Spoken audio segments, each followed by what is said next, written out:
दिवाळी आली, आनंदात असाल तुम्ही. फटाके वाजवायला मिळणार, फराळ खायला मिळणार, चांगलं आहे. तुम्हाला दिवाळी आली की भारी वाटत असेल. लहान पोरांना तर शाळेला सुट्ट्या असतात, तुम्हा लोकांना बोनस वगैरे मिळतो. पण आम्हाला रव्याच्या लाडवाला काय मिळतं याचा कोणी विचार केलाय का? म्हणून मी मुद्दाम दिवाळीच्या आधी तुमच्याशी बोलायला आलो. दिवाळी कुणाला नको वाटेल रे? हा, कुणाला नको वाटेल? पण आम्हाला वाटते मित्रांनो. का? अहो, प्रत्येक ठिकाणी अपमान सहन करायला लागतो. आमची सेपरेट अशी आयडेंटिटीच नाही. पाहुणे आले की कळायच्या नाही तर बुंदीच्या लाडवा शेजारी मला बसवतात. पण खरं सांगा, तितक्याच मानाने तुम्ही मला खाता का? काय केलंय आम्ही?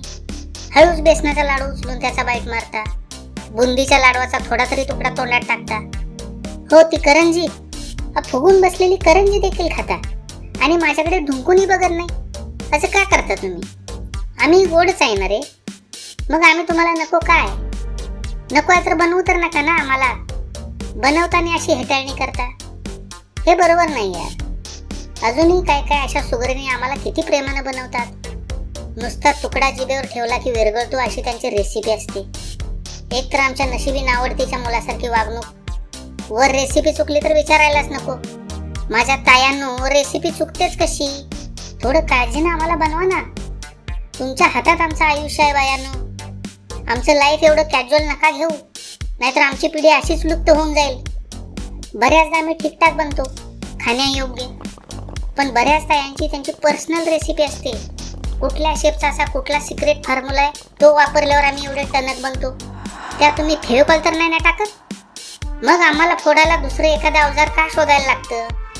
खेळणं म्हणून तुम्ही आम्हाला लहान मुलांच्या हातात देता, ते देखील ट्राय करून करून बाजूला ठेवून देता आम्हाला. त्याच्या फ्रंटच्या दातांच्या ओरकडे जसेच्या तसे आमच्यावर दिसतात. बाकीच्या लाडवांची काळजी घेताय तशी माझी घेताय? हातात येईल त्या वाटीत नाही तर टोपणात ठेवून देता.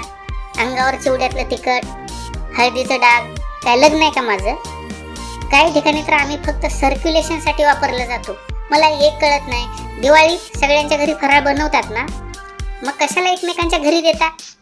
मला खाण्याऐवजी एकाच्या घरात ना आलो की दुसऱ्याच्या घरात. अरे नाही करायचं मला अपमान सहन करत.